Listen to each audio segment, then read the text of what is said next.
Hello. We are wrapping up this week Friday video. Ah, we've covered so much, so we're going to be with the recap. So this week we started taking a look at numeral systems. We focused particularly on binary numbers. Binary numbers are the basis of all modern computing systems, and this is because of the nature of electrical signals. Uh, there was a limitation, like in the early days of computing, we could only control for two electrical states, on and off, 0 and 1. And then we went backwards through time, so the mathematicians that formalized binary mathematics in the 1700s all thought that it had great theological significance. Mathematical titan Wilhelm Gottfried Leibniz thought that the binary numbers were not worth using for like everyday stuff, but he did feel that the binary numbers were especially well suited to be this universal language that combined all human thought, and this included religion and philosophy, and we even have direct evidence that he thought the use of binary numbers directly supported his Christian beliefs. For example, the belief that the world was created from nothing by some divine source. And where did mathematicians like Leibniz find the inspiration for exploring binary numbers? This was from ancient spiritual texts, particularly the I Ching, the Book of Changes, a manual on an ancient Chinese divination practice. And the basis of this divination practice is binary mathematics, observing random occurrences, translating them into binary outcomes, and then calculating a figure that has some sort of predetermined meaning based off of these random outcomes. So, this binary numeral system, which is critically important to our modern lives and the foundation of computing, actually was inspired by a spiritual practice. And this may seem remarkable, but actually, lots of mathematical concepts were inspired by spiritual thoughts and practices. We would not have learned so much about circles and leveraged them if it wasn't for our deep sense of wonder about the sun and the moon and the sky when we looked up. But maybe that, doesn't do it for you. Hold up the scrutiny. The moon and the sun are not inherently spiritual, they're just natural phenomena. But another example would be the use of the mathematical concept zero. Zero's adoption as a mathematical concept occurred in India much, much earlier than other civilizations came to adopt and understand the concept. And this is attributed to a spiritual concept in Hinduism called shunya or shunyata, which has to do with the nature of nothingness, from what I understand, in the context of emptying the mind. And I would really like to teach a yoga class that's also a lecture on the history of zero. I think that might be the best medium for conveying that information. Uh, the history of zero is cool. Very cool. Okay, I'm getting sidetracked, but yeah, we'll table that. My greater point here is that mathematics, important society-changing mathematics, is often inspired by the spiritual and the arcane. The journey may not always be linear, but there are examples of people looking to predict the future or figure out the language of God, and they end up proving in, useful practical math. As we discussed in last week's video series, mathematics has become this field that we do not associate with spirituality at all. And that really occurred in the 1900s as mathematics became more globalized and we all started collaborating on math as a global community of mathematicians. The illogical, the spiritual aspects of it started becoming deprioritized and then started disappearing altogether.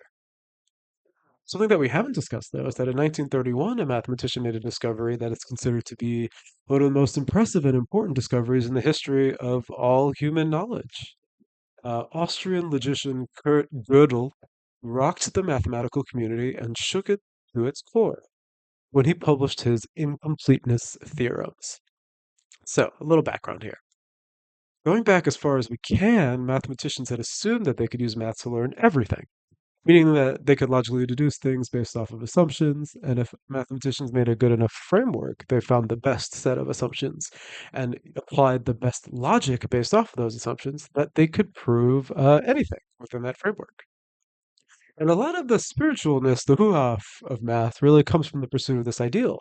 So the Pythagoreans, who invented the idea of proving math, immediately believed that it was a language with which they could discover the nature of God with. Leibniz, who we talked about this week, thought that binary mathematics could be a way that he could unify all knowledge and could be the way that he could express and understand the divine. So this idea that mathematics was complete was a prevailing idea by mathematicians throughout all of human history. But Gödel proved, in fact, that mathematics was incomplete. The finding, to summarize, was that no matter how good a framework you made for proving things, there would always be things that are true that cannot be proven. There will never be a system of logic that is capable of proving everything that is true within that system of logic. Or to summarize, There will always be true things that we cannot prove. And mathematics as a field is still reeling from this discovery. The implications also ripple into many other disciplines, philosophy, religion, and physics, and it's caused a lot of hubbub and stirred up a lot of negativity and bickering. But yeah, definitely considered a big deal. Okay, so if there is evidence that multiple mathematical discoveries come from spiritual concepts, and we know that there are true things that we cannot logically prove, I would ask, can we discover things about math through spiritual contemplation? Would a focus on spiritual growth be a means to furthering the field of mathematics? We know for a fact that logic won't be the way to learn everything about mathematical systems. And we know for a fact that spiritual concepts and practices inspire and produce mathematics. So, does it make sense to integrate spiritual practice into mathematics? Not because we care about spiritual practice, but purely from the point of view that this would be the most effective way to discover and formalize new mathematics. I think it's just a little too crazy. This doesn't seem like a very practical notion. I don't ever think, we'll read math theses about people's vibes and feelings about the infinite or something like that, but I don't think it's like the craziest concept in the world. And I think there's kind of reasonable evidence to say that there were times where this is how the mathematicians did it. They followed the vibes and they contemplated the spiritual, and now I have this computer I'm talking to right now as a direct result of their work. Huh. All right, so that's all for today. This has been a strange journey of looking at the binary numbers, but I hope you all found it interesting. So I'll be off next week traveling, so there'll be a week without any videos. Thank you all so much for watching, and the interest in the channel has really been incredible.